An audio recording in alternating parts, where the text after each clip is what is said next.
ఇదే తుల్జాపూర్ అంబా భవానీ దేవస్థానం. తుల్జా భవానీ దేవస్థానము మూలమూర్తి ఉండేది ఆ గోపురం కిందనే.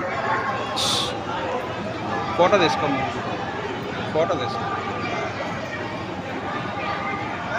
సాక్షాత్ ఛత్రపతి శివాజీ మహారాజు పూజించి అనుగ్రహం పొందిన అమ్మవారు. ఈ అమ్మవారి దర్శనం వల్లనే ఆయన హైందవ సామ్రాజ్యాన్ని స్థాపించినారనేది చరిత్ర చెబుతున్నది. అటువంటి ఈ ఆలయాన్ని బహురమణీయంగా ఉన్నది. ఆ గోపురాన్ని చూడొచ్చు మీరు, ఎంతో చక్కగా అందమైన ఆకృతులతో నిండి ఉన్నది. ఇక్కడ ఫ్రీ దర్శనము, తర్వాత 200 రూపాయల దర్శనము, 500 రూపాయల దర్శనం సదుపాయాలు ఉన్నాయి.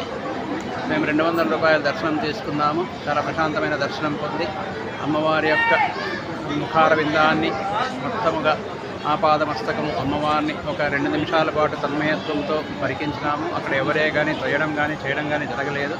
ఇటువంటి ఈ దర్శనము అందరూ కూడా పొందాలని, ఆ అమ్మవారి యొక్క అనుగ్రహం మీకు కూడా కలగాలని చెప్పి కోరుకుంటున్నాము. ఇంకా ఈ దేవస్థానంలో ఎన్నో ఉపాలయాలు ఉన్నాయి. ఎదురుగా కనపడుతున్నది మాయాదేవి అమ్మవారు, ఆ పక్కన లక్ష్మీ నరసింహస్వామి వారు, ఆ పక్కన మహాలక్ష్మి మార్తాండ అమ్మవారు, యమాయీదేవి, లక్ష్మీ నరసింహస్వామి, మల్హారి మార్తాండ మందిరము. ఇది ఛత్రపతి శివాజీ మహాద్వారం. ఇక్కడ మీరు చేరొచ్చు.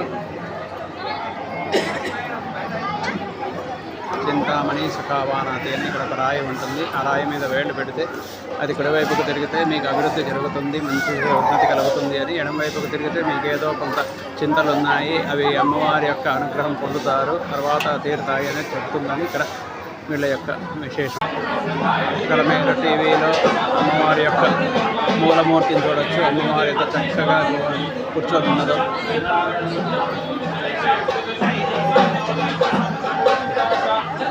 శక్తి స్వరూపిణి 51 శక్తిపీఠాల్లో ఒకటిగా చెప్తారు. ఇక్కడ ఇట్లాంటి వాళ్ళు కూడా చాలామంది కనిపిస్తుంటారు.